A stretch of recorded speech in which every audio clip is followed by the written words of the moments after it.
Unit 4, Reading 2, page 56. Guitars, the quest for volume. Today, people tend to think of the guitar as a loud instrument. Yet before the 1920s, projecting sound was a problem for the guitar. The volume was simply too low to compete with louder instruments, limiting its use to solo performance and vocal accompaniment. The versatility and portability of the guitar, however, were simply too appealing to allow it to drift into obscurity. Guitar makers began experimenting with new designs and materials that could increase its volume. To understand the fundamental challenge facing guitar designers, first consider what a guitar is trying to do. A guitar operates on the principle that a tightly stretched string, when plucked, will vibrate rapidly and agitate the air enough to make a musical tone that people can hear. The shorter, tighter, and thinner the string, the more vibrations per second and the higher the pitch of the tone. The longer, looser, and thicker the string, the lower the pitch.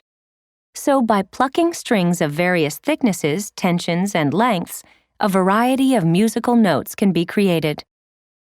But there's a problem. A vibrating string does not make much sound. It needs to be made louder or amplified in some way. Try this grade school experiment. Wrap a small, thin rubber band around your thumb and index finger. Stretch it tight and pluck it. It will make a sound, but not a loud one, and the volume will diminish quickly.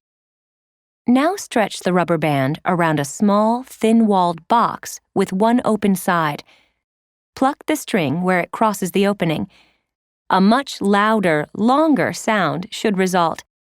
That is because the string vibrates the box, which in turn vibrates the air inside the box and creates a sound.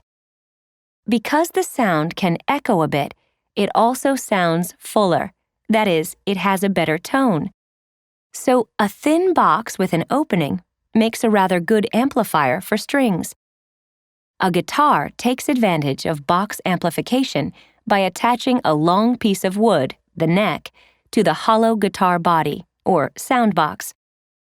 The strings run down the neck to the middle of the body to a piece of wood called the bridge. The bridge has two purposes. It anchors the strings to the guitar top, also called the soundboard. It also contains the saddle, a thin piece of hard material that lifts the strings slightly above the neck and top. When the strings are plucked, the saddle transmits the vibrations into the guitar body.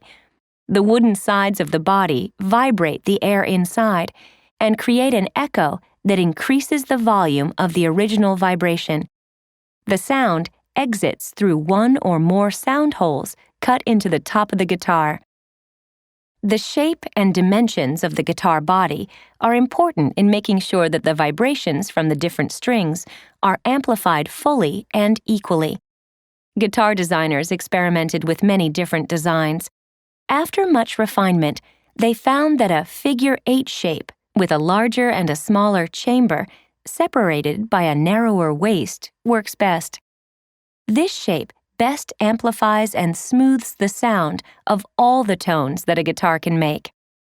Even with this optimal design, a guitar made entirely of wood is not very loud. Guitar designers faced an intrinsic difficulty in the physical properties and design of a guitar. Heavier, tighter strings are louder. Thinner wood is also louder. But heavier, tighter strings place tremendous stress on the guitar, requiring thicker wood to strengthen the guitar and keep it from breaking. So, the increase in volume gained by using heavier strings and greater tension is offset by the thicker wood needed to strengthen the guitar. Guitars, it seemed, would never be loud. In the early 20th century, the search for a louder guitar intensified. Two solutions appeared. One design strengthened the guitar by running a metal rod through the neck of the guitar and by adding more support in the bridge area. This way, louder steel strings could be used without damaging the guitar.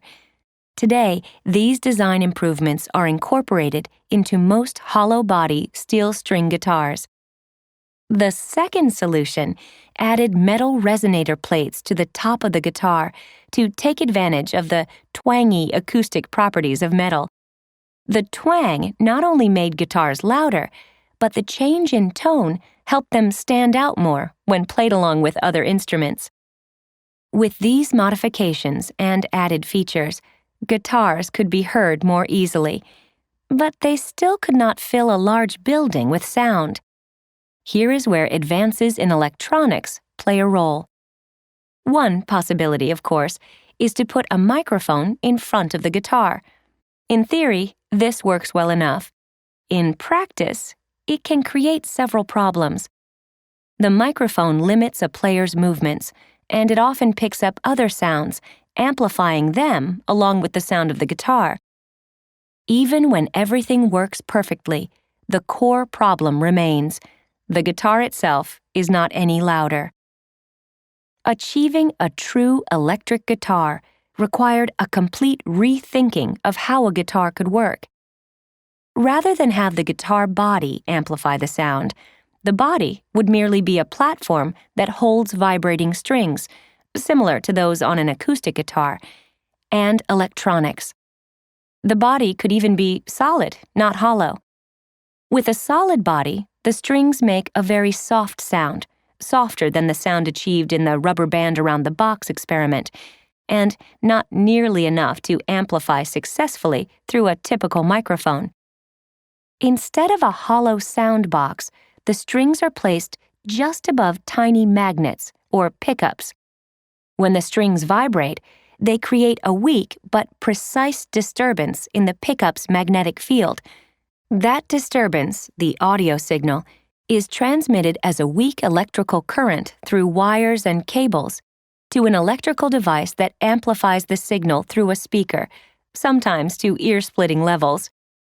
By the 1950s, electrics were revolutionizing popular music. Meanwhile, efforts were being made to electrify what were now called acoustic guitars, the steel string guitar made of wood. Amplification is achieved by placing pickups inside the guitar body. These pickups contain a mechanism, a piezoelectric transducer, that is sensitive to vibration. They transmit an electrical version of the vibration through wires to an amplifier. The thinking here is that by capturing body vibration, the amplified sound will have a more natural tone, and it does. There are many competing designs, and the technology is constantly changing. But whatever their form, internal pickups allow traditional acoustic guitars to achieve greater amplification while maintaining the acoustic guitar sound. Electronic amplification opened the door for musicians to experiment with sound in other ways. Before sound can be amplified electronically, it must be converted into an electronic signal, and this signal can be modified to achieve different effects. Think of it this way.